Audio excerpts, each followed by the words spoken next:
Hello, everybody. Thank you so much for tuning in today. I'm seeing the chat go crazy. I wanted to start off by saying thank you to all the new subscribers we've gotten. Really excited to give you some Louis today. So why don't we just do it right now? His new album, Faith in the Future, I got it right here with me, comes out tomorrow, tonight at midnight.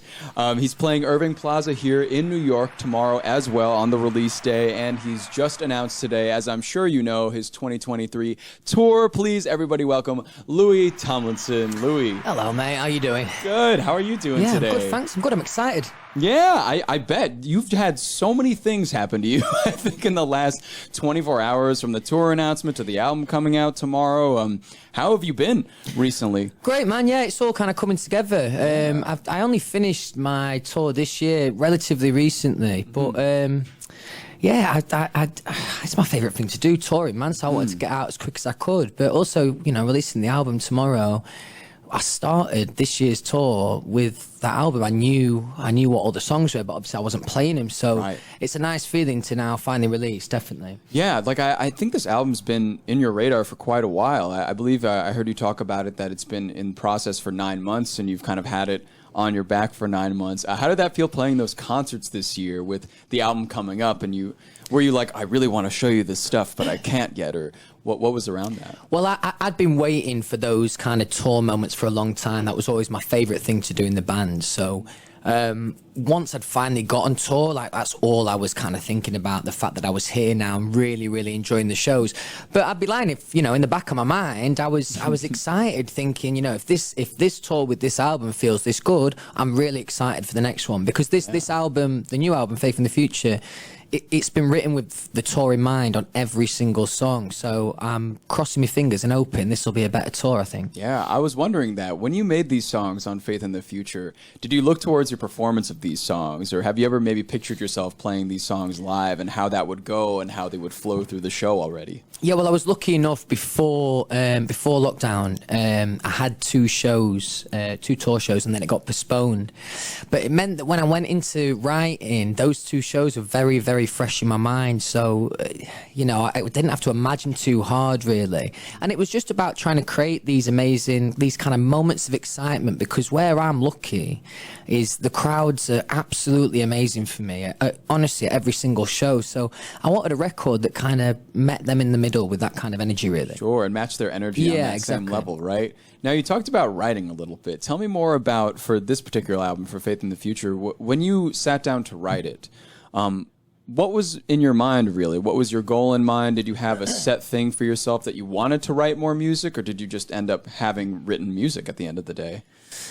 I had a vague idea. I mean, the good thing about lockdown for me, it gave me time and gave me clarity to kind of work out exactly what it is I wanted out of this record, what I wanted it to sound like, what I wanted it to feel like. Right. So for me, again, the live show was at the forefront of my mind, and that helped me. You know, for example, we're going in a session one day, and I've got a song called The Greatest, and that was written as a tour opener. And it was just about trying to create as many of these moments as possible, really.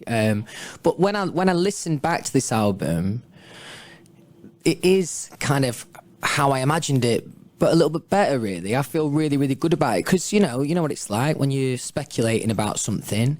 Sometimes self-doubt will creep in and you're wondering what it's going to turn out like. But now, looking back and listening back to those songs, I'm immensely proud, definitely. Yeah, that's incredible, too. I feel like when you're thinking about an album, or when you're thinking about songs, it just kind of sits there in your mind, right? But then when you actually carry it out and practice it, and get it recorded and get it done, to look back on that, have you been listening to this album a lot after you finished it? I have, actually, and I'm not going to lie, it's not really something I've done a lot in the past, in terms of listening to my own music a lot, but I really like this album, so I've been listening to it quite a lot. Yeah, it's more in line with the kind of stuff that I like listening to anyway, so, you know, it's kind of natural, I suppose, that I'll be listening to it a bit more. Having finished this album for a little while, do you still write from time to time? Are you the kind of person that likes to write every day, or are you more kind of intentional about the time that you spend writing, usually? A little bit of both. I mean, there's you know, every other day I might be writing on my phone concepts or lyrics or song titles. Right. But in terms of like really getting into writing a full song, it's been so busy at the moment, you know. I haven't really had time, because you need to have space in your brain to be creative. So there's little moments in the car, like I said, where I'll write a few lyrics or I'll write a title or whatever. But in terms of getting into the proper songwriting, I feel like I need to get this year out the way and then really start with that. Oh, that's really interesting. So you're an artist, would you say, that needs that space to kind of take to yourself and spend some time by yourself and really flesh things out? Yeah, because, you know, it's important, especially because you're writing about life experience a lot of the time. And, you know, you have to go and experience life to be able to write about this that. This is true. Definitely. Yeah. Oh, so you do need that space. I think every creative really needs that space in the brain to be able to just have that fluidity that you need when you're creative. When you talk about those life experiences, obviously you kind of made the connection between seeing your fans live at the show and then writing for moments like that. Has a lot of that happened since you've been on tour this year? Have you been kind of inspired to make more and do more and be better as well? Massively. You know, both kind of inspired by the crowd and thinking to the next record and thinking, you know, I'll probably do a similar thing where it is kind of built around those live experiences, but also kind of reinforced the fact that I made Faith in the Future for that reason. I was going through that tour this year, watching how amazing the crowds were and thinking, well, I think I've done right to make this album kind of centered around these moments. Because as a music fan, you know, everyone can relate to this. I love listening to the CDs, don't get me wrong, or however people do the music these days. But for me, it's about the live moments. They're the moments that really stick in your memory. Have you ever thought about doing a live album for yourself? I feel like that would go so well with like the electricity that you bring and the crowds that you bring. I feel like it would be really contagious. Yeah, I would be up for doing that. I did a live version of one of my singles recently. But yeah, that'd be cool. That'd be cool. It also gives the fans an opportunity, you know, if they've been at that show, it's kind of special for them that we've got a recording from there. So yeah, I would like to do something like that. Yeah, I'm sure a lot of your fans have kind of researched this information, but about Faith in the Future as an album title, can you just tell me a little bit about what it really means to you and what you really take with that as you continue in your musical journey? I'd say I'm a pretty optimistic person in general. And I wanted the album, for a start, the first record had a little bit too much weight to it emotionally, in my opinion. Just in my opinion. And I wanted to move away from that with this record. I wanted it to feel hopeful. From the first time you see the title, it inspires a certain feeling, hope, whatever you want to call it. And I think the record the songs on the record sound hopeful as well. So, you know, it matches who I am as a person. It matches the sound of the record. It's a pretty cool phrase, I think. Yeah, I think so too. And you mentioned Walls briefly. How does Walls relate to this album? In which way? Do you see it kind of as like a journey that you were in that sort of space then and now you're in this sort of space? How does it read for you? Yeah, I wouldn't have been able to get to Faith in the Future without Walls. Sure. And I think that's kind of been the way that I've worked in my career today.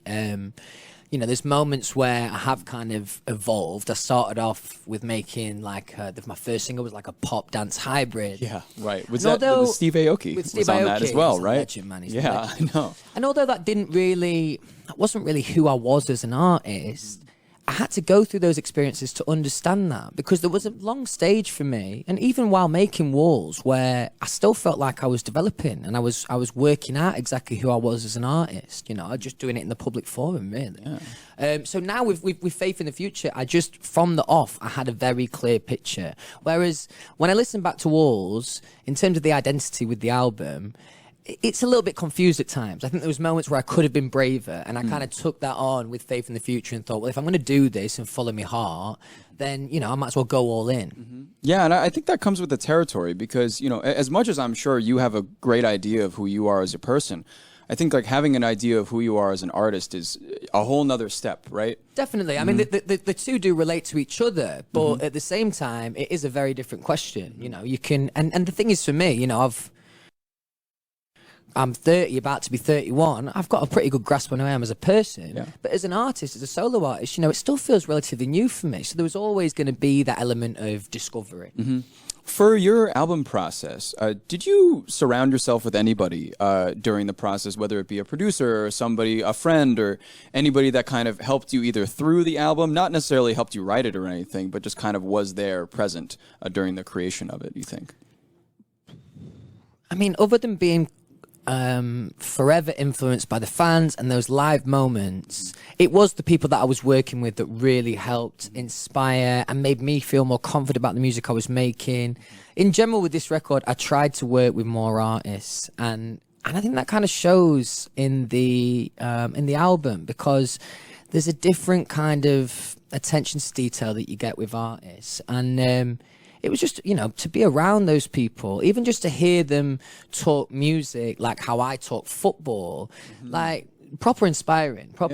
So just to be around the right people, being in the right rooms, I think, been a massive benefit to me as a songwriter and an artist. Tell me about those days that you spent working on the album.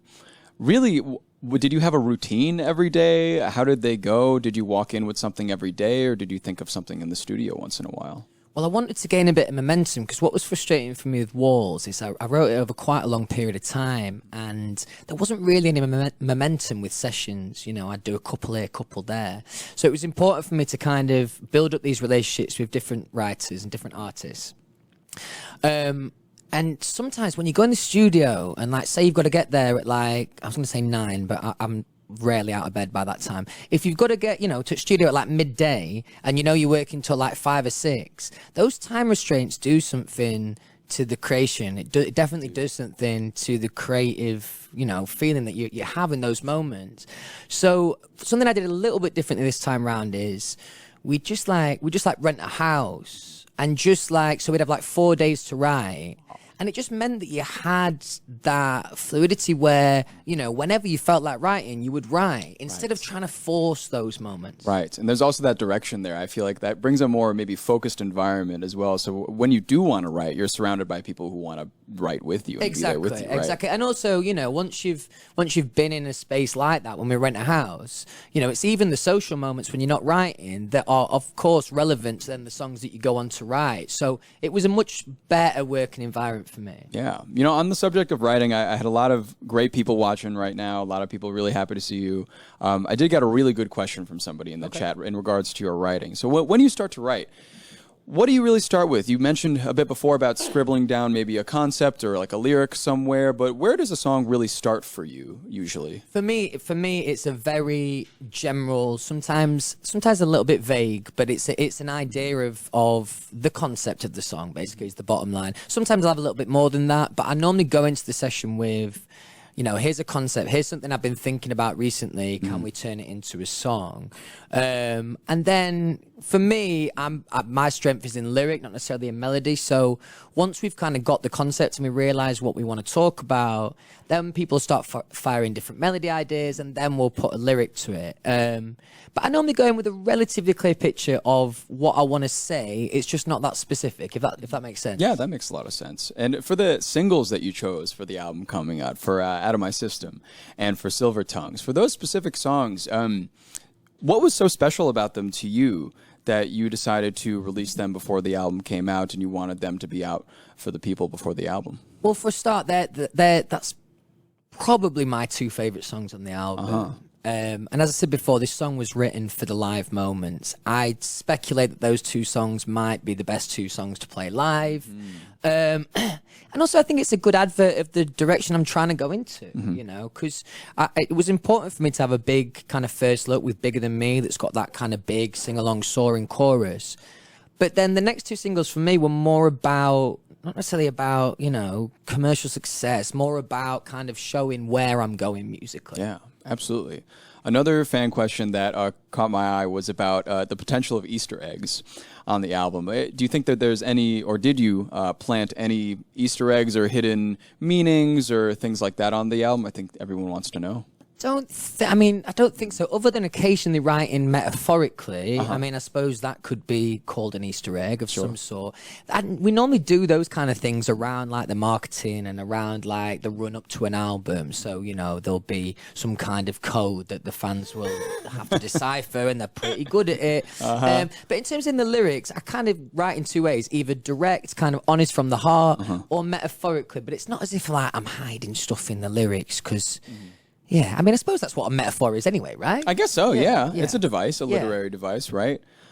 So one more thing about your previous work, about Walls or the singles that you released before Walls. Have you ever desired to change anything about those works, listening to them years later, or do you think that it's just part of the journey? I think it is part of the journey, but more recently, I think for maybe the first half of my tour this year,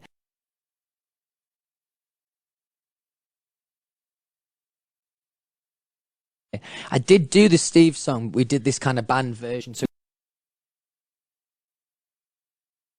it sits in line with the rest of the stuff that was playing, which was cool to do. And sometimes I'll do that with One Direction songs as well, kind of reshape them and make them kind of more relevant to the sounds that I'm making now. Oh, yeah. That's fun, man. That's exciting to do. Yeah, definitely. That's really exciting to like take a song that you thought you knew, I guess, right? And take it and then mix it and then make it fit your life currently, right? Yeah, and I think it's fun for the fans. You get a very literal example of this is where I was and this is where I am. Yeah, absolutely. Speaking of where you are right now, as a father, I'm wondering, your son, does he enjoy your music?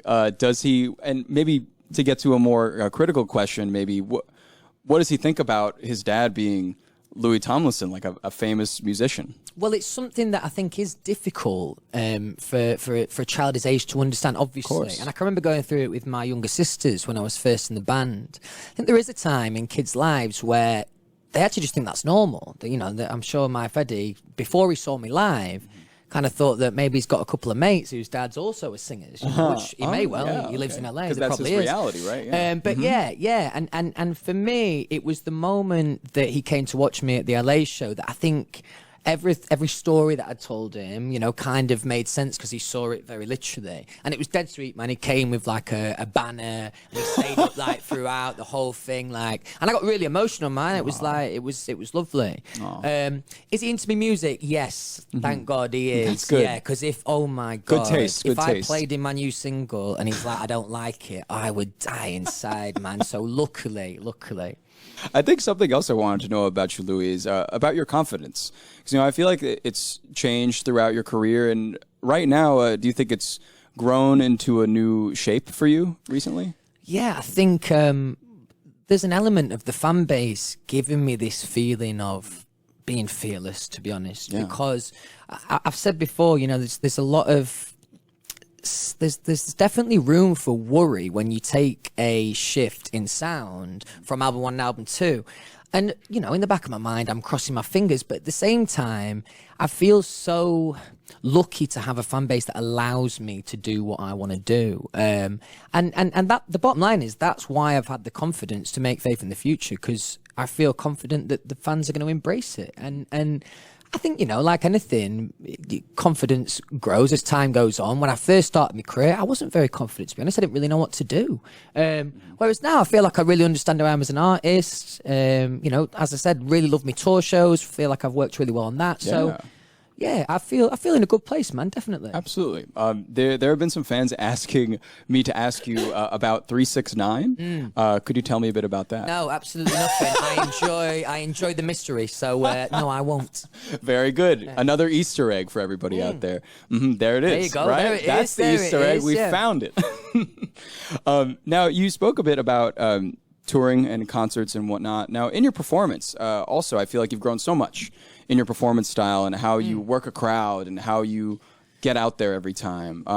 Nowadays, when you perform, what really runs through your head before you perform? Listen, before every show, there's an element of nerves. Sure. Nerves or excitement, very similar feeling, really.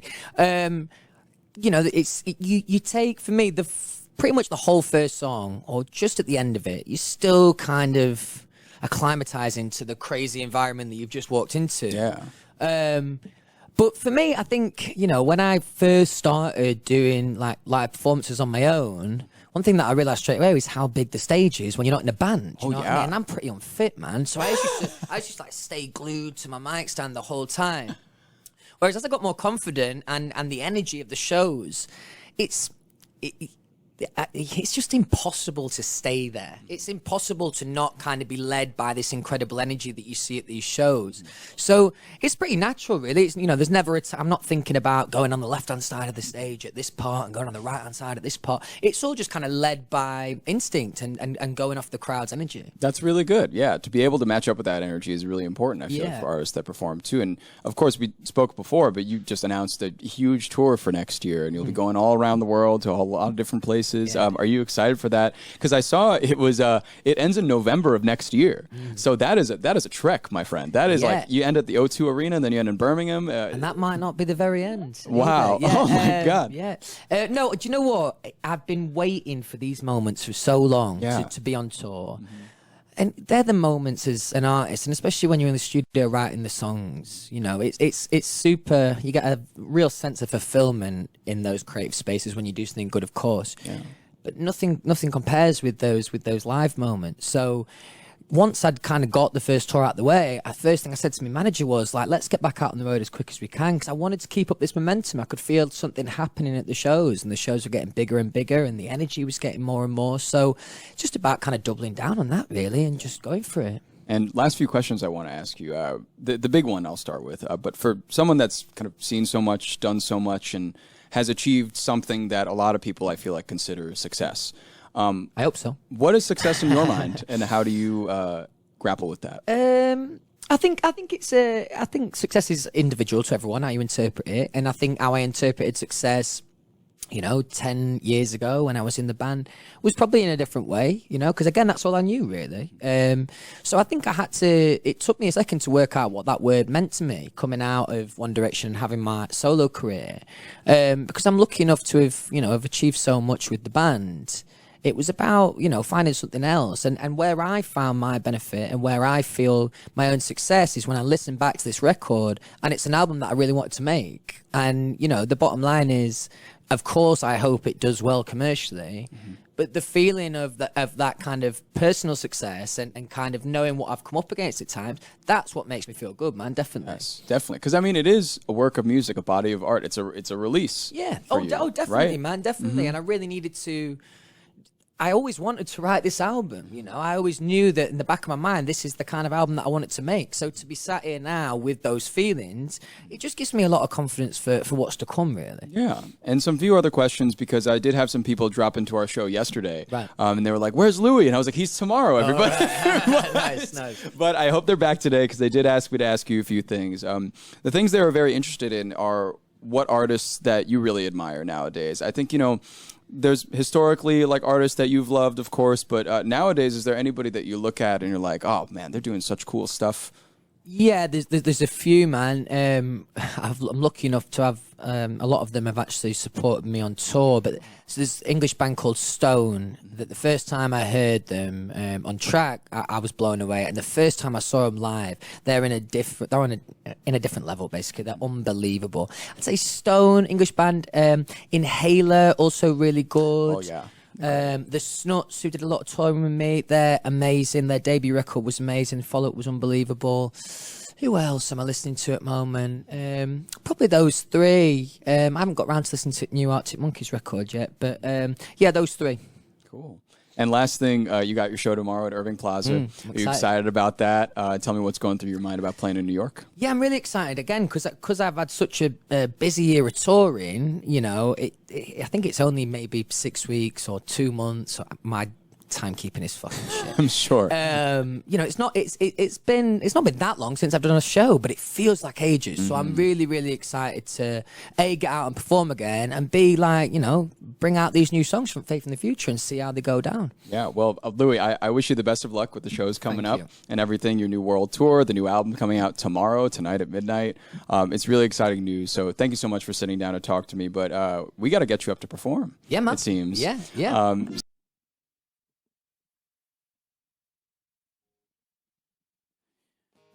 Getting high on the amber wave, going deep for the ones who do the same. Air Maxes and silver tongues, settling for another heavy one. Said love was a pretty lie. I choked when your smoke got in my eye. Bad Lord, drinking empty cans. I know nobody understands me like you do. You know it's times like these we're so much happier. Nights like these we'll remember those stupid jokes. Only we know. You know when I'm with you we're so much happier. Nights like these we'll remember those songs we wrote. Only we know. Smile at me and say it's time to go. I don't feel like going home.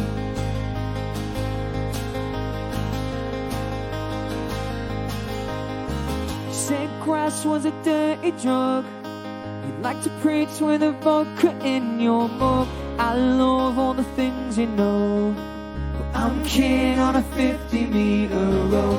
We stand up tall and beat our chest. We shout some things that we'll regret. Sit down with a master plan. I know nobody understands me like you do. It's times like these we're so much happier. Nights like these we'll remember those stupid jokes. Only we know. You know when I'm with you we're so much happier. Nights like these we'll remember those songs we wrote. Only we know. Smile at me and say it's time to go. But I don't feel like going home.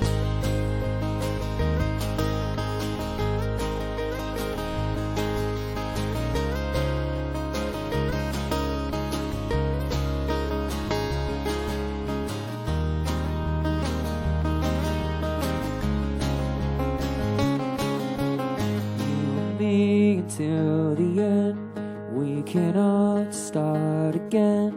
You and me until the end, we cannot start again. There's nowhere else that I would rather be. Because it's times like these we're so much happier. Nights like these we'll remember those stupid jokes. Only we know. When I'm with you, we're so much happier. Nights like these, we'll remember those songs we wrote. Only we know. Smile at me and say it's time to go. But I don't feel like going home.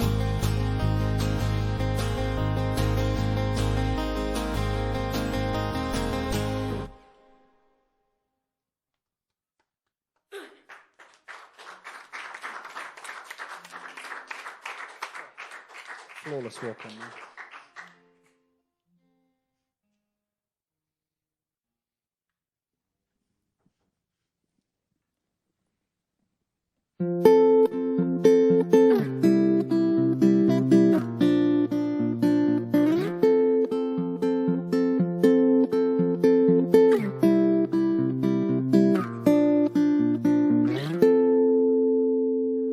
Here are the words I know that you don't want to hear. I think she's moved on, mate, it's almost been a year. We haven't seen you yet, we've given you your space. Pick up the phone, 'cause now it's time you learn to say that's the way love goes. That's the way love goes.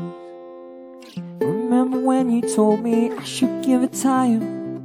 Well, there's a chance for you to take your own advice. We're going out to end up somewhere we'll regret, 'cause in this town it's easy to forget. That's the way love goes. That's the way love goes. When it cuts you, when you bleed, that's when you're feeling it the most. That's the way love goes.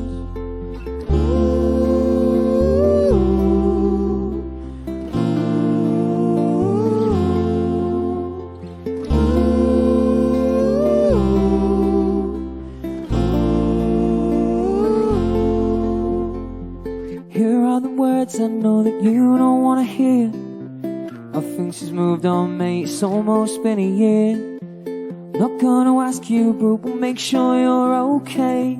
Who cares, it's still lost anyway. That's the way love goes.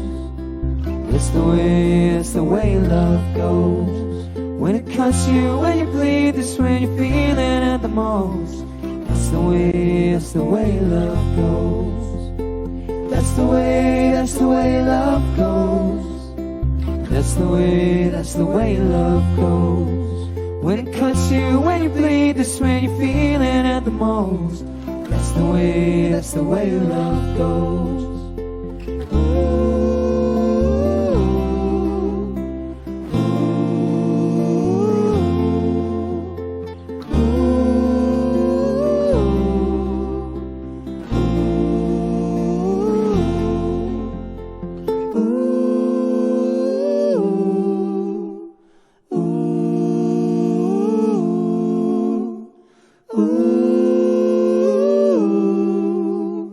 That's the way love goes.